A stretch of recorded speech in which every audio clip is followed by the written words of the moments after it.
What's up, y'all? I'm Will here with Schedulefly, and this is the Restaurant Owners Uncorked podcast, one of the highest rated hospitality podcasts in the world, brought to you by us at Schedulefly. We provide a very simple web-based restaurant employee scheduling software backed by legendary customer service. If you're on pencil and paper or Excel, or you're on some software with tons of bells and whistles and features you don't need or use, Schedulefly is the perfect place for you. Easy to use, point, click, and go, and we'll take great care of you. Schedulefly.com, free trial, check it out. Hey, what's up, y'all? This is a fun episode with Rachel at Bialy's Bagels, and it worked out well. We actually recorded an episode months ago when I was still doing these on my laptop in my house. I thought I had posted it. I hadn't. I wound up losing the file. Long story short, we got to redo it, thankfully. This is a super, super cool story. Rachel and her sister Sarah bought a bagel place in 2017 that had been in their town in Ohio outside of Cleveland for almost 60 years. They're currently about 58 years old. So they took a business that had been there forever, put in new life, new energy, new products, and have built something really, really successful. So this is a fun story, great opportunity to share the story of a wonderful small business, one location, currently just plans to have just one location, and who knows in the future, but we talked about that. So check out this episode and check out more episodes coming soon. Thank y'all for watching. Thank you for listening. All right, y'all, check it out. Stick is our sponsor, connectwithstick.com. This is an incredible text and marketing tool. So check this out. Engage your customers, drive foot traffic, and increase sales at your bar, your restaurant, your store with Stick. Your targeted messages reach your audience instantly, promoting special offers and events. Look, 98% of texts are seen within 3 minutes. So this thing is simple and it's effective and it works. Elevate your marketing strategy and watch your customer base grow with the most direct way to connect with your customers through text. Start today and see results on the very first text. Stick is a better way to connect with your customers and the easiest way to increase your sales. www.connectwithstick.com. And again, that's www.connectwithstick.com. Folks, this is an awesome sponsor. It's an awesome business. We at Schedulefly know them well.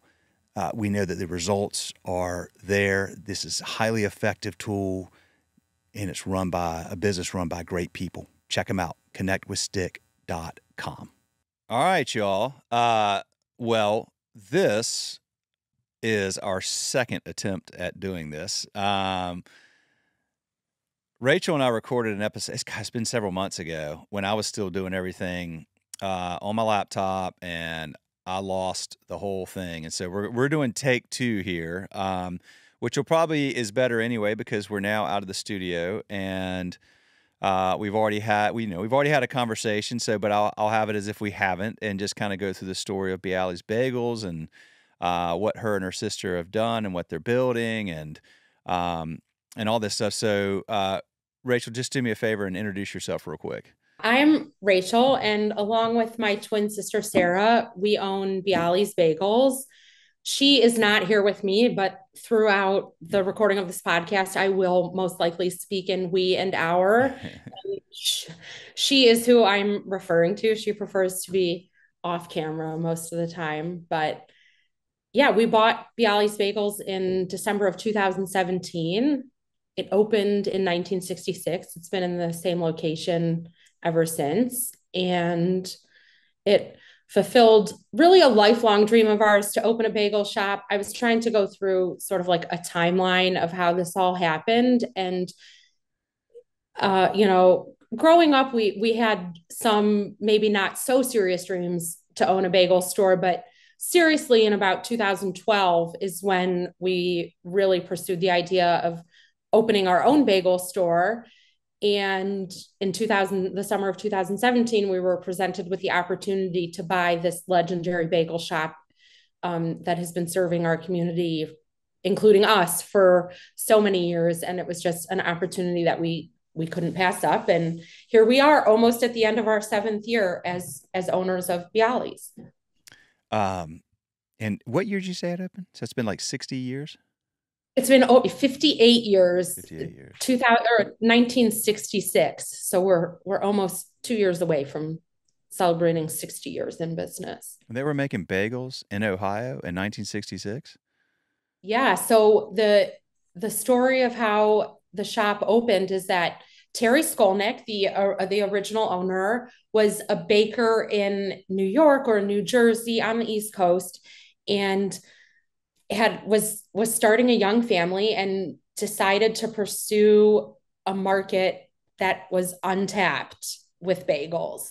And as I heard the story from his daughter, it was between he ended up deciding between Cleveland and Maryland, and he ended up in Cleveland. And when he arrived in Cleveland, he opened the phone book and looked for a Jewish name in the phone book and called somebody and said, "Hey, I'm new in town and I'm looking to open a bagel shop. Where do you think the best place for it would be?" And they told him University Heights, and that's where he opened in 1966 in what was prior to that a drugstore.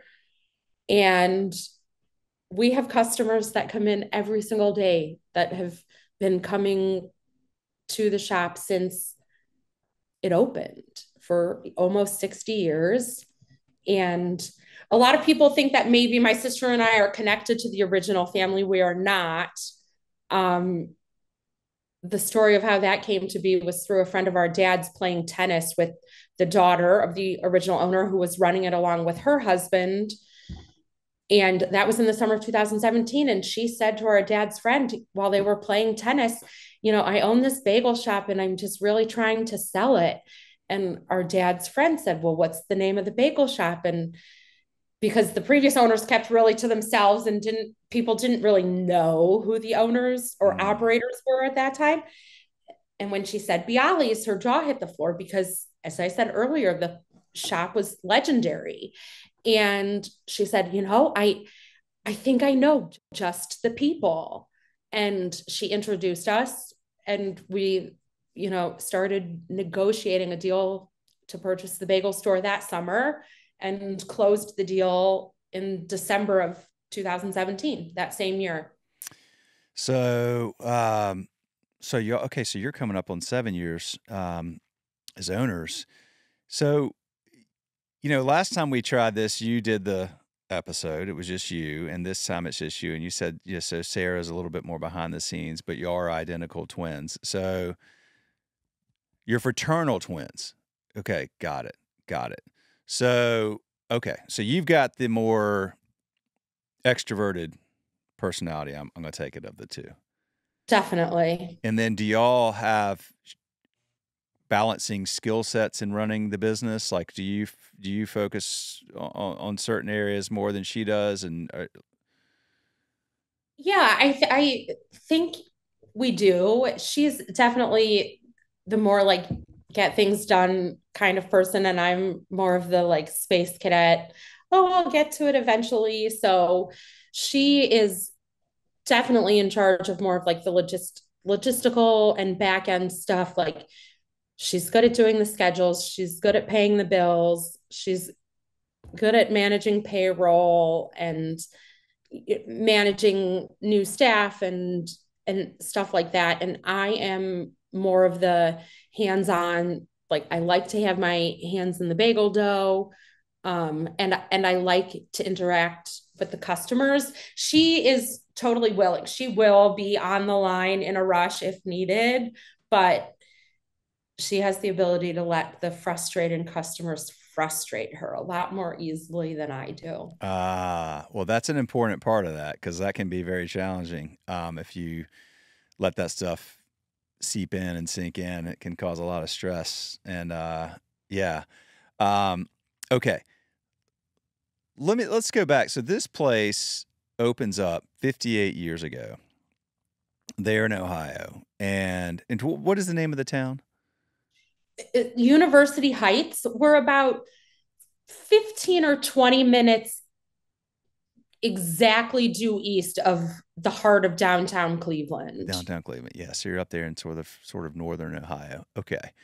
Um, the original owners uh, had this thing going for a while, and then the daughter took over the business. It was really supposed to be the son. And at the time, the daughter's husband, maybe then at the time, I don't even know, boyfriend, but son-in-law of the original owner was working at the bagel shop alongside his brother-in-law. And his brother-in-law, the son of the original owner, I think was really supposed to be the next generation. Unfortunately, he had some struggles and sort of left very unexpectedly. And overnight, this I think is like between 1997 and 2000, maybe 2001, the son-in-law became in charge. Okay. And I think that was really hard. He, I think, maybe enjoyed working at the bagel shop with his family and like doing the family business thing, but I don't think had any intention of ever being the top dog and in charge and managing the staff and all of that. His wife, at the time, since Bialy's opened and up until when my sister took over, we had a very large wholesale business. So she did a lot of managing that from the back end at her house. Hmm. She wasn't working on an, you know, in an office that could pop in and help at the shop. She was really hands off. Gotcha. She did do important things behind the scene at home. But anyways, he got stuck running the shop. And I think, you know, I think it was evident to a lot of the members of the community that by 10 years in of that, by 2012, 2013, 2014, we could all sort of start to see his disinterest. And, I think he was working himself to death and he was really overwhelmed. And the quality of the bagels, I think, were starting to decline. And, yeah, and their children weren't interested in any way, shape, or form. So I really do believe that had my sister and I not come in, you know, maybe something else would have happened to it, but I don't think it would have stayed the same little locally owned corner bagel shop that Yeah, it for had. sure, for sure. I mean, it sounds like a perfect timing. It was meant to be, and y'all were so when you prior to buying Bialy's, what were y'all doing? We were doing a whole host of things. I had graduated from Ohio University with a degree in Spanish and Spanish education and was active after I graduated in 2007, actively pursuing the idea of being a Spanish teacher. Sarah took a little bit longer to get through college. The summer we graduated high school, our brother passed away. And I was able to start school right away. Sarah, it took her some time to get going, and she graduated in May of 2011. So between my graduation and her graduation, I was pursuing education. And when she graduated, she knew that she didn't really want to work for anybody else. And in 1990, our uncle opened a bagel store in Winston-Salem, North Carolina, that our brother did his senior project at in 2001. And when he came home from that, there was this small little chatter amongst the three of us like, we really need to bring a bagel shop like Uncle Danny's back to Cleveland. They made bagel sandwiches. Our bagel shop, Bialy's, didn't slice, didn't toast. You could only get a bagel or 5 dozen bagels to go. Okay. And then our brother passed away, and I went to school and tried to become a Spanish teacher, and she went to school for business at Cleveland State. She decided after graduation that she did not want to work for anybody. She wants to be the boss. And that's when we really seriously started talking about pursuing the idea of bagels. And wait, I made a note here. Let me see if I can find it. In the fall of 2012, I interviewed for my dream teaching position. teaching elementary Spanish at my elementary school, and I didn't get the job. And that's when my sister and I decided to go down to North Carolina and seriously study the art of bagel making in Winston-Salem at our uncle's bagel store. What's his bagel store called? So he sold it, but the bagel shop is still there. It's called the Bagel Station, Okay, but he sold it. and he sold it. They have two locations. Um, one is right near UNC, I think. Not UNC, Wake Forest. Wake Forest, In yeah, in Winston. So they're both in Winston?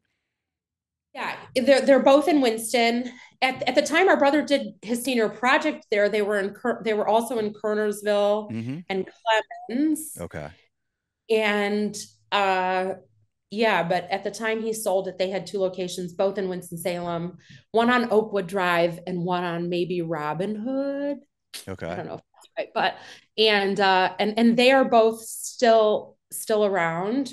He has retired to Denver. He was an anesthesiologist and couldn't get a bagel on the way to the hospital, and that's why he opened a bagel store. Oh, really?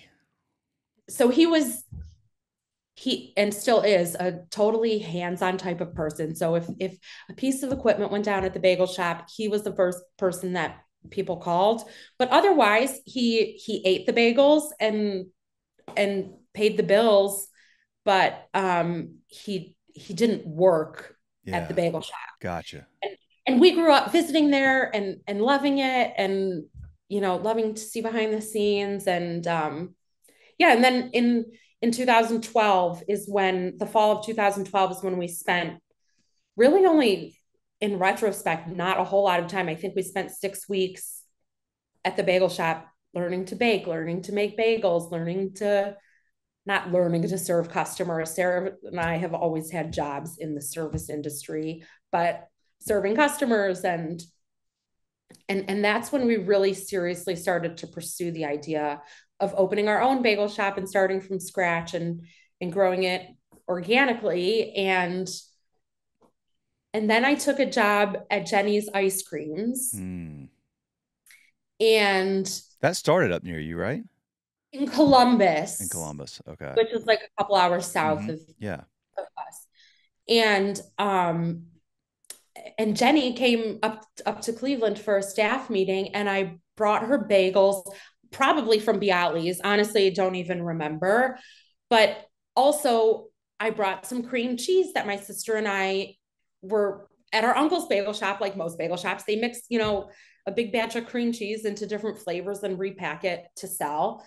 And we played around with a couple really cool and interesting flavors after we got back from the bagel shop in North Carolina, one of which was Parmesan and truffle cream cheese. Mm. And I brought that to the staff meeting with Jenny, and Jenny said to me, forget bagels. You need to find a way to make this cream cheese from scratch.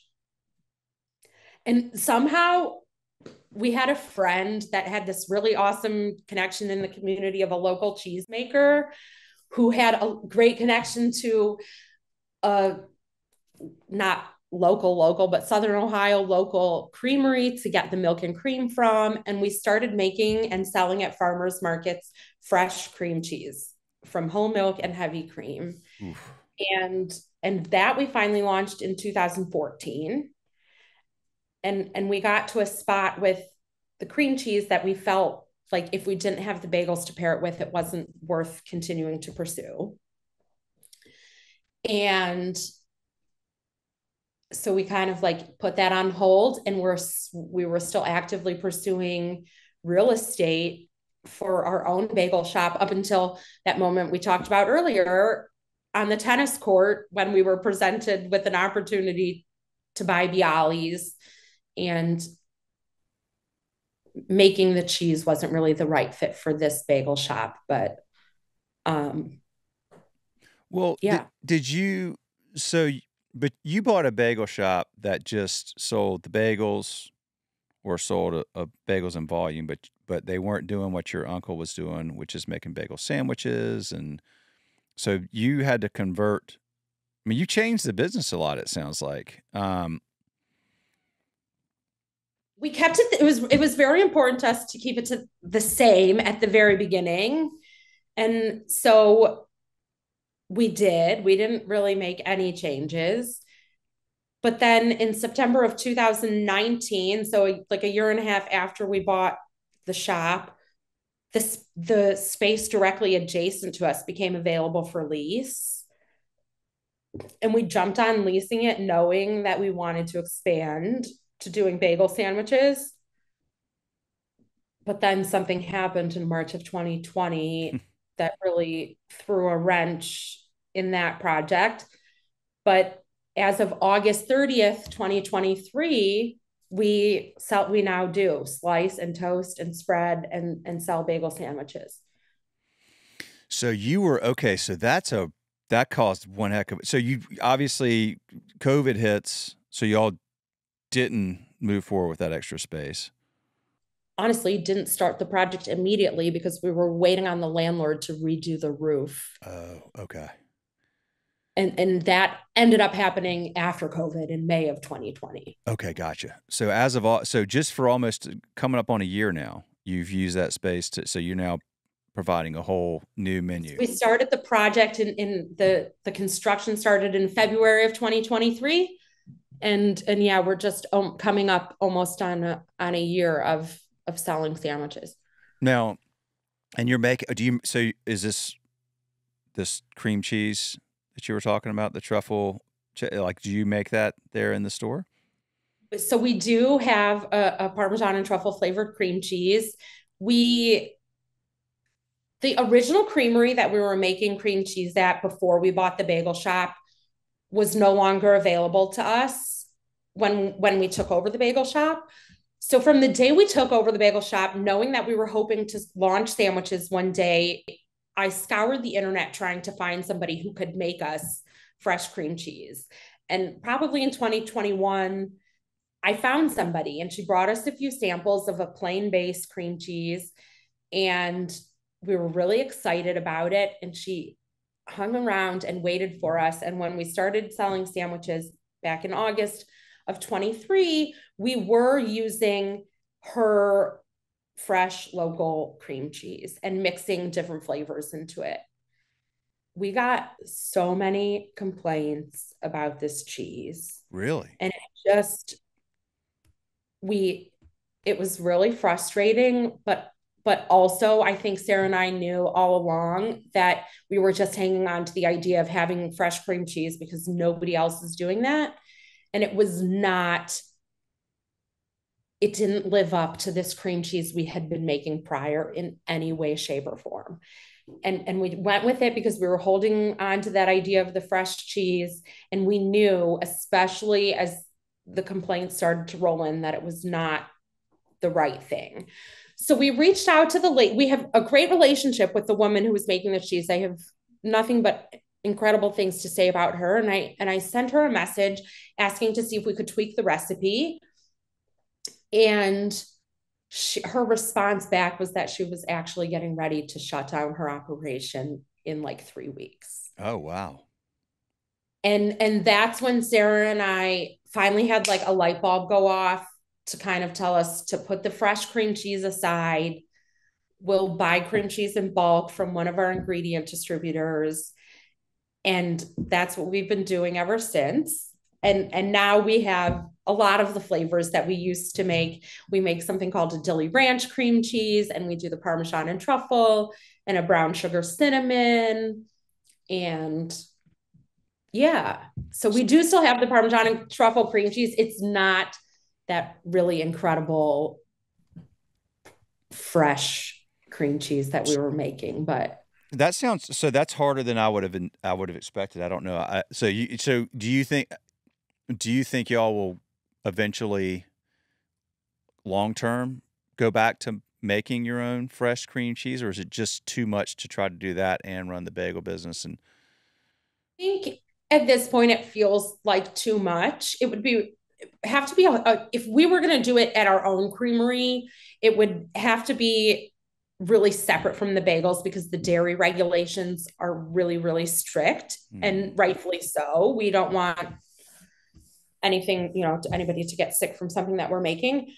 But Also, I think the hardest part about making fresh cream cheese is that the cream portion of the ratio is so high, and good quality, fresh, local cream is really hard to come by because the byproduct of making us heavy cream is skim milk or I think skim milk, and dairies can't move enough skim milk to make it worth making the cream. Mm, okay. Yeah, I'm sure there's some places that we could buy enough cream in bulk, but at that point, I think it sort of loses the art of it being a local product. Yeah. All right, y'all. Check it out. Stick is our sponsor, connectwithstick.com. This is an incredible text and marketing tool. So check this out. Engage your customers, drive foot traffic, and increase sales at your bar, your restaurant, your store with Stick. Your targeted messages reach your audience instantly, promoting special offers and events. Look, 98% of texts are seen within 3 minutes. So this thing is simple and it's effective and it works. Elevate your marketing strategy and watch your customer base grow with the most direct way to connect with your customers through text. Start today and see results on the very first text. Stick is a better way to connect with your customers and the easiest way to increase your sales. www.connectwithstick.com. And again, that's www.connectwithstick.com. Folks, this is an awesome sponsor. It's an awesome business. We at Schedulefly know them well. We know that the results are there. This is a highly effective tool, and it's run by a business run by great people. Check them out, connectwithstick.com. That's interesting. So, okay. I didn't realize this. I don't even like it's the having fresh cream cheese part of this business model. This is very educational to me. I would have thought that there's a lot of bagel places that make their own cream cheese, and that's clearly not the case. And it may be state dependent on the regulations or whatever, but that's a Probably not, because the cream cheese making process, the way we did it at least, was like a 5 day, it takes 5 days from the time you pour the milk and cream into the pasteurizer to the time you have cream cheese, was like a 5 day project. So most bagel shops that you walk into that have tubs of cream cheese that they're selling with different flavors, at our uncle's bagel store in North Carolina, they bought 5 pound blocks of cream cheese and threw it into a stand mixer and mixed different flavors into it. At Bialy's, Winston-Salem, North Carolina, heart of the Bible Belt, hmm. University Heights, Ohio, heart of the Jewish community in Cleveland. We buy it in 30-pound blocks, and we go through, 8 or 10 of those a week. Oh wow, that's a lot of volume. Yeah. So Sort of, it does really bum me out to say, but we don't have any plans in the future to try and regenerate the fresh cream cheese, because we make so much of it. I mean, we're yeah, with the cream cheese itself is already made, and we can barely keep up with mixing it into flavors and packing enough, let alone having to also make the cheese. yeah, for sure. Um, okay, fair enough. That's quite fascinating. I did not realize all this. I love this. It's making me think somebody near you needs to figure out how to start their own cream cheese business and just sell it all to you. Yep. I think it'll start with, I've said this to Sarah 1,000 times. We need to buy our own herd of cows. Yeah, that's right. There you go. Okay, well, this is cool. So then, what was it about? I know Sarah didn't want to work for somebody, which I 100% relate to. Did you know for a long time that you wanted to do something together as sisters, or did this just kind of sort of happen? I think it sort of happened when our brother died. Yeah, that would make sense.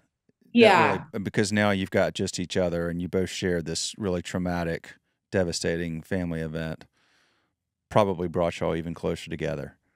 Yeah. Yeah, I would say, yeah, I think that's fair to say. Well, how is it? Like you've been doing this for 7 years, just about. What's do you all look out over the next 3, 5, 10 years and think about where we want to take this thing, or is it more just we're just kind of each day we're blocking and tackling and figuring out how to make this thing hum? Definitely day by day. We've never been real great at like looking into the future. I think even though we feel really successful in what we're doing and we love what we're doing, I'm going to be 100% honest, it's exhausting. Yeah. And to think, we get emails once a week. Are you going to open on this side of town? Are you going to open on that side of town? Come here, come. And and we see other businesses doing that all the time. And every time somebody else does it, we go, how do they do that? We we I we have our hands, plenty full, and we do. We just take it day by day. I listen, that's awesome. I mean, if you're working hard, you love what you do, you've got plenty on your plate, um, you're not constantly feeling like, well, we need to grow because of this, that, or the other. That's cool. You'll grow if you grow. You'll grow when whatever the day is comes. Where we're like, okay, like maybe now's the time. Um, and by the way, just know that if y'all ever do start thinking seriously about that, I'm sure you have plenty of good peers and friends and resources there. But we have tons of people, at Schedulefly that are our customers there and then all over the place that have gone through a lot of this. And I'm always super happy to put you in connection with some folks that would say, like, we were at one location for this long. We finally went to two. Here were the growing pains. Here's the advice I have for you. Here's what we learned. We have so many good people that would certainly love to, give you advice or whatever. Just keep that in your back pocket if you ever, want to make that call. We love connecting, our customers that have done things with customers that are trying to do those things. Yeah, And I definitely keep that in mind. for sure. For sure. So, uh, how many are y'all open 7 days a week? Yeah. We are now only open 5 days a Good week. for you. And it's actually becomes a point of contention between my sister and I recently. Often she really thinks we should reopen on Tuesdays. We're closed Monday, Tuesday. And I can never pronounce this word correctly, but vehemently opposed, Vehemently, yeah. vehemently opposed to Yeah. that. Yeah, yeah. I have no problem telling my customers the reason that we're closed 2 days a week is because on Tuesdays, even though we're not open, we still have to come into work and make bagel dough. It is a quieter day. It is an easier day. It's not as early of a start day, but we still come into work on Tuesdays. And on Mondays, we have a true day off. And if we reopen on Tuesdays, we have to come in on Mondays. And even though it's an easier day, we lose our one true day off that we get to do things like schedule podcast recordings. Right, right. You know, Yeah.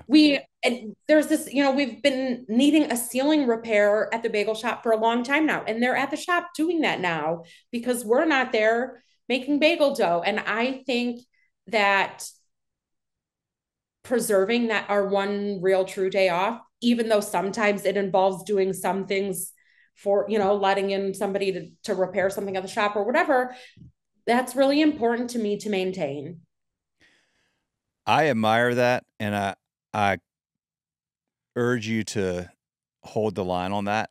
I think that's first of all, it tells customers that you have something you stand for, and I think people admire that and they like that. Um, we, gosh, you look at somebody like Chick-fil-A who does not open on Sundays, and if they open on Sundays, I mean, and they do so much revenue 6 days a week. If they open on Sundays, that you people think, "God, look how much they could do." Yeah, but the lack of opening Sunday creates more demand that gets packed into this shorter period. Their numbers probably really wouldn't change if they did it on Sunday because less people would be going on Saturday going, well, we got to go because it's the last. I think it's awesome, and people they want to be a part of something where somebody's has a line and they say this is important and we're not going to sacrifice everything just for an extra buck or whatever. And I think that's a really important part of finding balance for yourself, for your team, giving everybody that day. It matters. It probably helps you.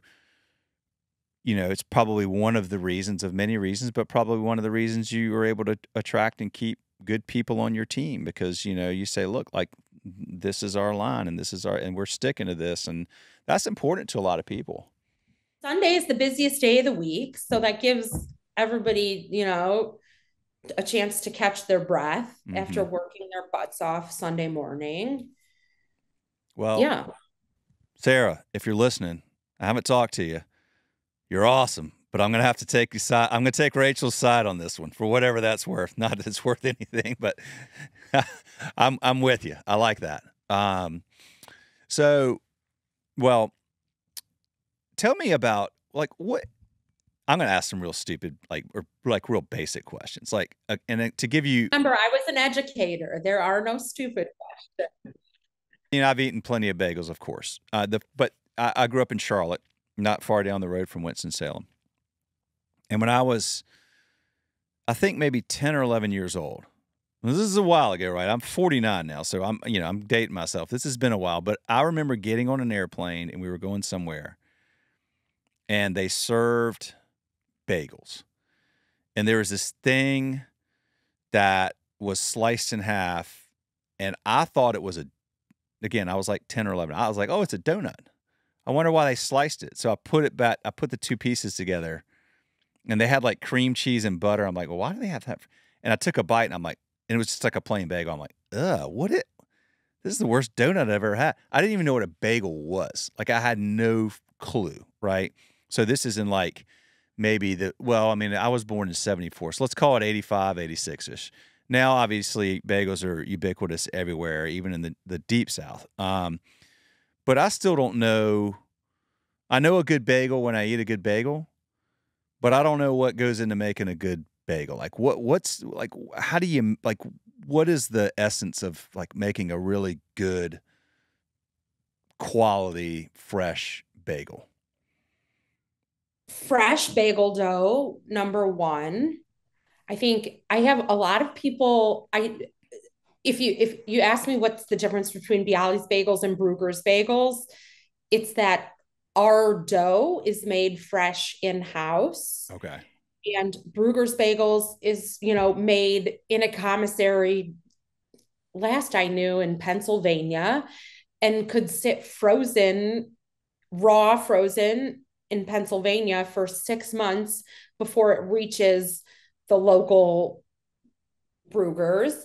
And people, I tell people Bruegger's doesn't make their bagel dough in house, and they say, well, yes, they do. I watch them make them, and I say, no, you watch them thaw them in the boiling kettle and then bake them in the oven, but the dough is 6 months old. Mm. And our bagel dough is not. We do freeze some of our bagel dough. We have like two distinct types of bagel dough. Water dough, which makes plain poppy, sesame, onion, garlic, salt. Mishmash is what we call our everything bagel. Asiago and rosemary sea salt.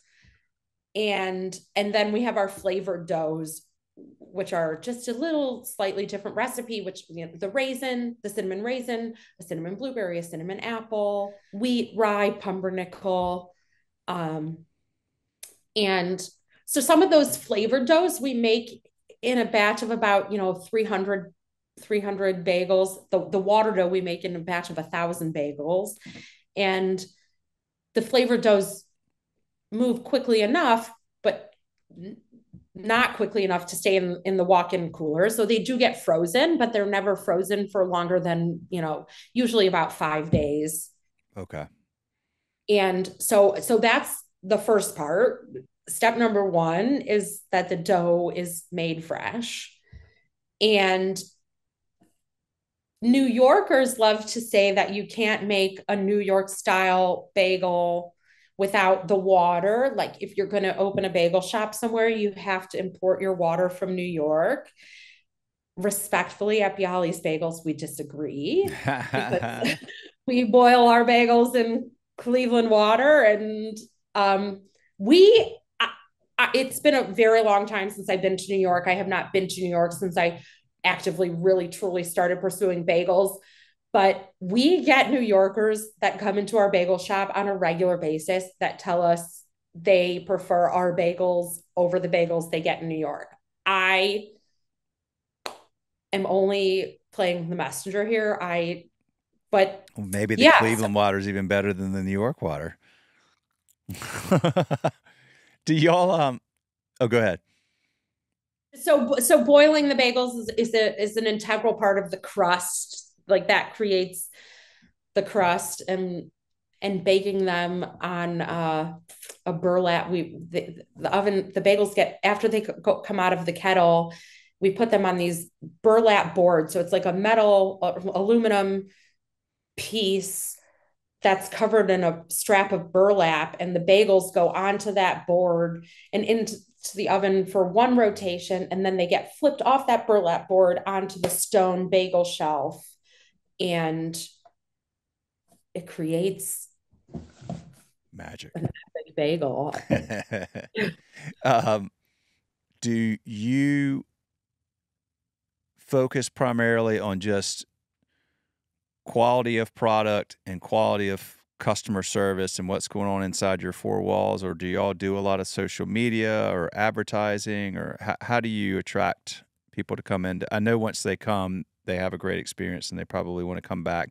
I'm assuming there's a lot of word of mouth, but like, how do you keep people? How do you get the word out? Service excellence is definitely really important to us, along with product quality. Um, the previous owners were doing no advertising, no social media, no technology in any way, shape, or form. When Sarah and I took over, we launched a Facebook page and an Instagram page. Um, that's really as far as our social media goes, and we don't have a social media position at the company. So Sarah and I run it, and we don't have like a calendar that we follow. Sometimes we make, you know, 2 posts a week. Sometimes goes 2 weeks and we're like, oh, we haven't posted anything on social media. There's um nothing really consistent about it. The one thing that I've always said about the original owner really is that he created this incredibly loyal customer base that we luckily don't really have to do any advertising. Every once in a while somebody reaches out and says, hey, we want to write a story, and so we get some publicity that way. But we really we like to do things for the community. So we do, bagels are very easy for us to donate. So we donate bagels to, as many causes as we can. We get lots of requests for that. And truthfully, they're always like, make sure you put stuff in that we can put on our tables, a sign or a pens or stickers. And half the time we forget to even do that. But um, yeah, I think, yeah, they created this loyal customer base that has just been passed on from generation to generation in Cleveland. We are definitely one of a few places that when people come home for the holidays and they haven't been back to Cleveland in a year or two, Bialy's is, top on their list of places to visit. It's a staple as an institution. Well, you've probably got third generation family members coming in at this point if it's been there that long. I would imagine, maybe even fourth. So, uh, you mentioned. By the way, how did you come across Schedulefly? Had you used like somewhere else? I can't remember how y'all knew about us. Oh, at Jenny's. Okay, yeah, Jenny's was the first place, the only place besides at our bagel shop now, yeah, that we used it, and it just felt so brilliant to me. I don't know, it was probably like 2011, and my really my only other like industry job before that I worked a long time was at a local breakfast joint, actually in the same little town that Jenny's is in. And they were sort of similar to Bialy's, the lack of technology, sure. a paper schedule and a binder that you checked when you were working. And the electronic schedule was so brilliant to me. And and then I had one other restaurant job that used hot schedules, and I just was so stuck on schedule fly. It's like this, I hate this hot schedule stuff. Yeah. The ease of use and usability has been a big advantage for us over some of those other ones, for sure. And you went to school at Miami of Ohio, right? Right. Ohio University. Where is Ohio University? In Athens, Ohio. In Athens, Ohio. Okay. Yeah. Okay. Okay. For some reason, I was thinking Athens, like southeast. I think Oxford is more it's southwest. Southwest. Yep, it is. Yeah. And Athens is southeast. Okay. Gotcha. Gotcha. Okay. Um, I was wondering because we have this. So would that mean Miami of Ohio is like your big rival? OU is like in general not a sport. Like I mean, they have a football team and a basketball team, and they've ever done, but Ohio State is the big, That's the big, yeah, right. yeah. And yeah, I guess there's a rival between OU and Oxford, but Not like Ohio State, Michigan. Yeah, yeah, yeah. That's huge. right. And OU and Miami of Ohio are much smaller schools than Ohio State and U of M. Yeah, for sure. Well, I just was wondering because, um, first of all, my stepmom went to Miami of Ohio, and then we have this customer there called Brick Street, which is like this like legendary like nightlife bar. Was like the place there. So I was just curious. I thought you had been there. I was just wondering if you had ever gone to Brick Street. But so okay, well, y'all have built. I say built something awesome because you took something and you've transformed it, and you've really built it into your version of this iconic institution that's been there forever, and you've managed to add to the way it operates and add all these different products that you're able to offer your customers now. You've kept people that have been coming to this place for their entire life as customer, and you've added new ones, and it's exhausting and tiring and taxing, I know, but I know you'll also love what you do so much, and it's very clear to me talking to you. I can hear this, and you should be so proud, you and your sister and your team, of what you've done with this place that Cleveland, or your town wants to have and has had and wants to keep. Like, it would have been I feel like it's a travesty when a great business over time, maybe it passes to the next generation or it gets sold to a new owner and it just loses all of this great appeal that it had and maybe eventually goes out of business, which it sounds like could have been where this thing would have gone had y'all not come in. So what a wonderful opportunity for your town and for your team and for y'all to take something and just, re-energize it into something that's just incredible. And every day is continuing to just grow and take great care of the people in your community. And you clearly have a lot of pride in what you do, as you should. And I appreciate the opportunity to wrap with you today, Rachel, and learn quite a bit about cream cheese and bagels. And this was a lot of fun, and I thank you for it. Thanks for having me. Absolutely. Absolutely. Tell Sarah hello. And again, she's awesome. I'm going to take your side on the Tuesday thing, but that doesn't mean anything. It's just it's an opinion. But no, but seriously, no joking, or jokes aside, y'all should be real proud of what you're doing. And please tell your team hello. And I hope that at some point, whenever I can get up anywhere towards the Cleveland area, I'm going to come have one of these bagels because I've just and hang out with your team because it seems like a great place. Yeah, we'd love to have you. Awesome. All right. Thank you very much. Y'all have a good rest of your Tuesday off, and we'll talk again soon. Hey, y'all! Before you dial out, just a quick request: if you are listening to this podcast on iTunes, if you would give us a star rating and a comment, it would be so helpful. If you're on Spotify, if you'd follow us or whatever platform you're on, if there's a rating or a follow, please do that. What that does is it tells these algorithms to put this content in front of more people that are looking for this type of content. So if you enjoy the episode, please do that. Thank you so much for listening to Restaurant Owners Uncorked or watching on YouTube. We appreciate you. We're proud to be able to do this, and we're just going to keep putting out great content, y'all. So stay tuned. Thank you.